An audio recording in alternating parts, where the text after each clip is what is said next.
180 square meter lot area na may 4 bedrooms and 5 toilet and bathrooms. Paano naman kaya na-maximize ng aming kliyente ang kanilang bahay? Ito pala ang kanilang garahe mga kabay, na sakto naman ang isang sasakyan. At kasama naman natin si Engineer Allen para sa ating house tour. Sa pagpasok naman natin sa kanilang bahay ay una naman nating masisilayan ang kanilang living area na may high ceiling. Ito naman pala ang kanilang kusina mga kabahay, na napakasimple lang ng design pero may hanging cabinet and countertop. Nga pala mga kabahay, no, sa ground floor ay naglagay kami dito ng storage room para sa lagayan ng mga sobrang gamit. At katabi lang ng storage room ang toilet and bathroom para sa mas mabilis at madaling access kung sakaling tayo ay matatay na. At syempre, hindi rin natin makakalimutan maglagay sa ground floor ng kanilang service kitchen at laundry area. At dito rin para located ang kanilang maid's room na may sarili din namang toilet and bathroom. By the way mga kabay, no, katabi lang din pala ng kanilang kusina ang kanilang lanay. So tara mga kabay, akyat naman tayo sa kanilang second floor. Kung mapapansin nyo mga kabahay, ang kanilang hagdan ay gawa naman sa wood planks and tempered glass. At eto naman ang view ng kanilang high ceiling pag nasa second floor na tayo. Ito naman pala ang kanilang balcony mga kabahay, no, kung saan maganda ang simoy ng hangin dito. Itong space pa lang ito mga kabahay ay ang kanilang family area. Punta naman tayo sa kanilang bedroom 1 na napakasimple lang ng design. At syempre,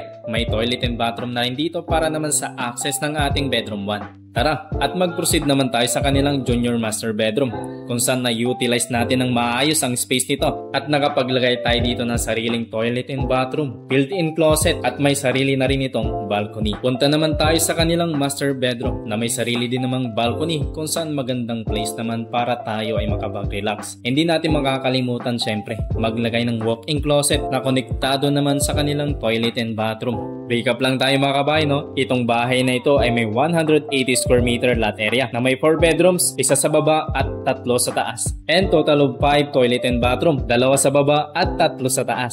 Sana ay nakatulong ito mga kabay para magkaroon pa kayo ng idea sa mga ipapatayo nyong bahay. At sa mga nais magpagawa ng bahay ay mag-message lang kayo sa aming page para ma-assist namin kayo sa inyong dream house. Maraming salamat ulit sa pagsama mga kabay, no? Ang details pala nito mga kabay, no, ay matatagpuan nyo yan sa comment section. Kita-kits ulit tayo sa mga susunod pa nating house tour.